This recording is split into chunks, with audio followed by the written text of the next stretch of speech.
अस्सलाम वालेकुम जी, welcome to my YouTube channel ji. तो कैसे हैं आप सब लोग?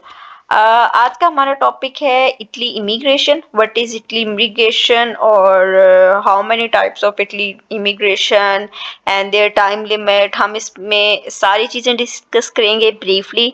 मैं एज अ होल इस टॉपिक को लेकर चलूँगी, फिर इसके सारे पार्ट्स को आहिस्ता-आहिस्ता हम एक्सप्लेन करेंगे और इस वीडियो को 2 से 3 जो है वो पार्ट्स में मैं डिवाइड करूँगी ताकि आप लोगों को अच्छे से समझ आ जाए। ठीक है जी। जी, तो सबसे पहले हम कवर करेंगे कि इटली इमिग्रेशन क्या है। इमिग्रेशन कहते हैं मतलब ये लफ्ज़ निकला है माइग्रेट से। माइग्रेट का मतलब होता है एक जगह से दूसरी जगह शिफ्ट कर जाना। ठीक है। तो इमिग्रेशन का मतलब है कि मतलब आपने जब ट्रैवल करना हो एक जगह से दूसरी जगह और आपने उस कंट्री में जाना है, तो इटली इमिग्रेशन यानी कि इटली में वीज़ाज़ कब ओपन हो रहे हैं। ठीक है जी। इमिग्रेशन कब ओपन हो रही हैं हमने जी है इसमें ये कवर करना है। अब इसमें आ जाते हैं जी 2 टाइप्स की। कोई भी मतलब बाकी कंट्रीज़ का तो हम यहाँ पे ज़िक्र नहीं कर रहे, इटली का ज़िक्र कर रहे हैं। तो इटली जो है इटली इमिग्रेशंस जो है वो आप इसको वर्क परमिट भी कह सकते हैं, इमिग्रेशन भी कह 2 टाइप्स की इमिग्रेशंस होती हैं जी बेसिकली। अब उसमें जो फर्स्ट टाइप आ जाती है वो नॉर्मल इमिग्रेशन है। नॉर्मल इमिग्रेशंस जो होती हैं वो बहुत सारे कंट्रीज़ जो है वो देते हैं और बहुत सारे कंट्रीज़ नहीं भी देते। जैसे अब हम इटली की ही बात कर लें तो इटली ने बहुत अरसे के बाद इमिग्रेशंस जो हैं वो दिसंबर में ओपन की थी। पहले उन्होंने जो है वो काफ़ी अरसा बाद इसको क्लोज रखा है। ठीक है जी।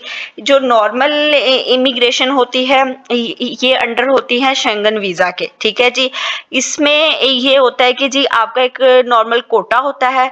वो नॉर्मल कोटा मतलब कोई भी रिक्वायरमेंट्स हो सकती हैं वो सेट कर देते हैं। यानी कि अगर आप वहाँ पर रहते हैं, आप इटली के सिटीज़न हैं या आपके पास सजोर भी है, आपकी जैसे इस दफ़ा उन्होंने कहा था कि आपकी 30,000 मुझे एग्जैक्ट फिगर नहीं याद, ये वेरी करता है 30 या 35,000 पर ईयर आपकी इनकम है या मतलब उस हिसाब से आपका क्या जो है वो आपके पास रेजिडेंस और इस तरह की बहुत सारी चीज़ें मिला के जैसे हमने फैमिली में किसी को बुलाना हो या इस तरह की रिक्वायरमेंट्स होते हैं, इसी तरह इमिग्रेशन की रिक्वायरमेंट्स थी कि अगर आपका किसी सिंगल पर्सन का या हस्बैंड वाइफ का मिलके आपकी ईयरली इतनी स्टेटमेंट बनती है कि आपकी 30,000 या अबव यूरो सैलरी है या आप अर्न कर रहे हैं किसी भी बिजनेस से, तो आप किसी एक पर्सन को जो है वो बुला सकते हैं, इमिग्रेशन मतलब उसकी करवा सकते हैं, उसकी पेपर सबमिट करवा सकते हैं। ठीक है जी।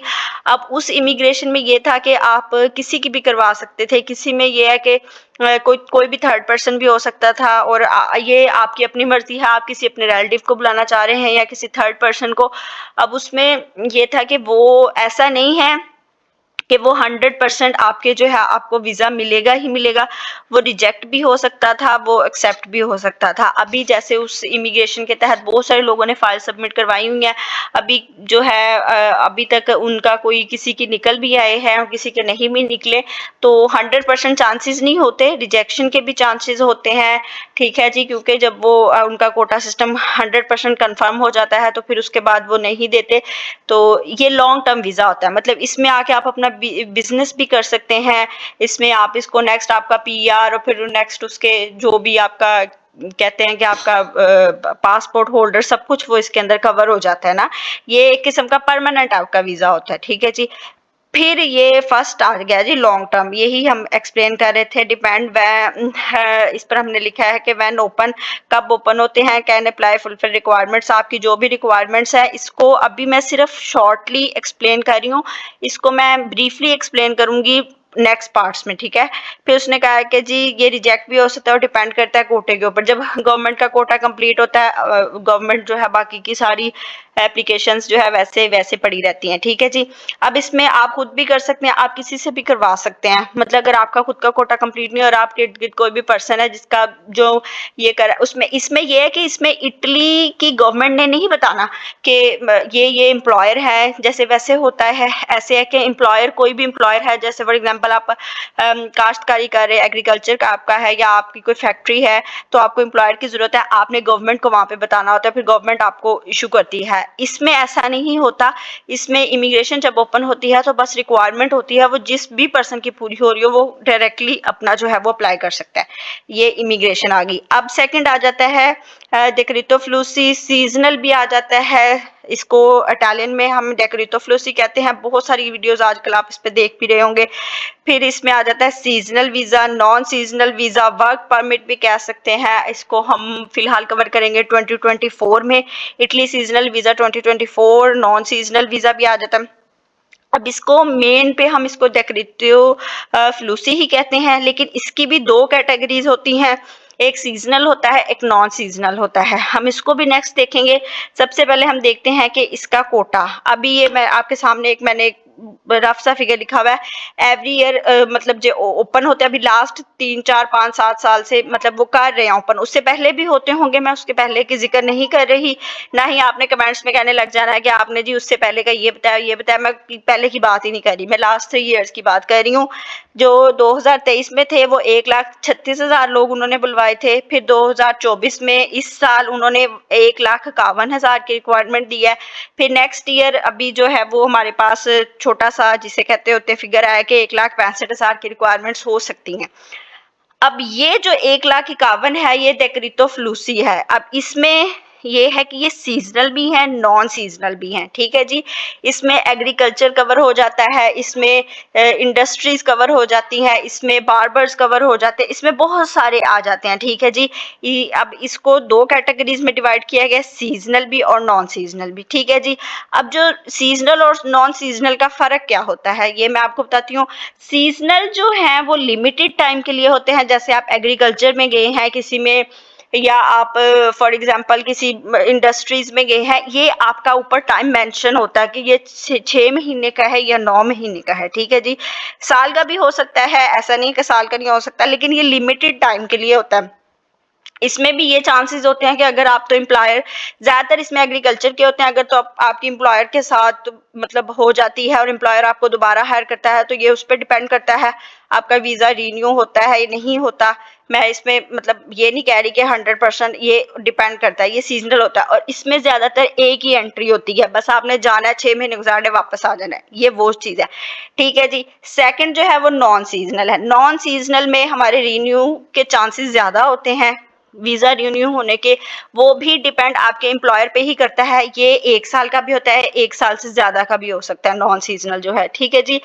इसमें ये है कि आप को जो एम्प्लॉयर बुलाता है वो डायरेक्टली इंडस्ट्रियल भी हो सकता है, और कोई भी हो सकता है, जैसे आपको कोई भी आपके जो है वो अप्लाई करता है सीजनल भी, वैसे ही नॉन सीजनल होते हैं।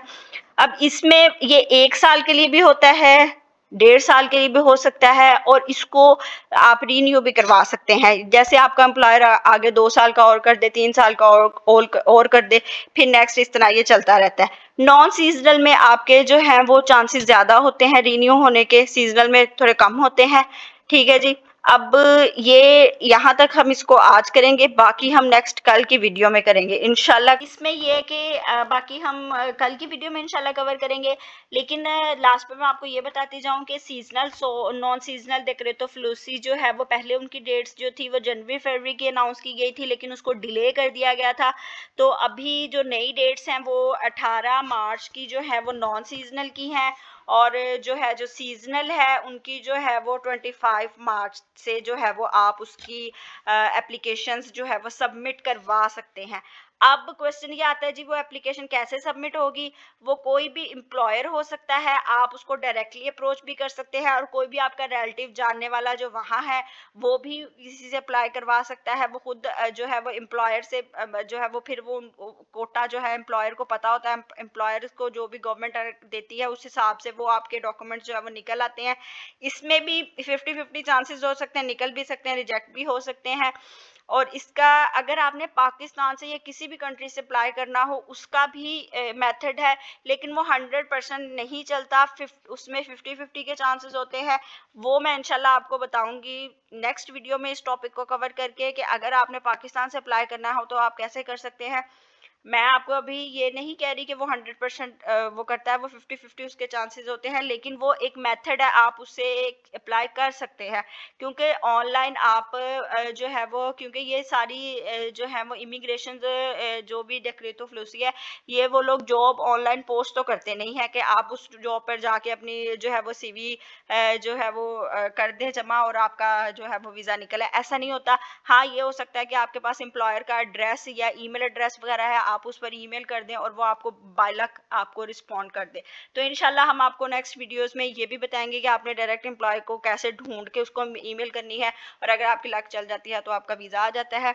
तो इंशाल्लाह हम इस टॉपिक को 2-3 पार्ट्स में कवर करेंगे और कल की वीडियो में आपसे मुलाकात होती है। Thank you.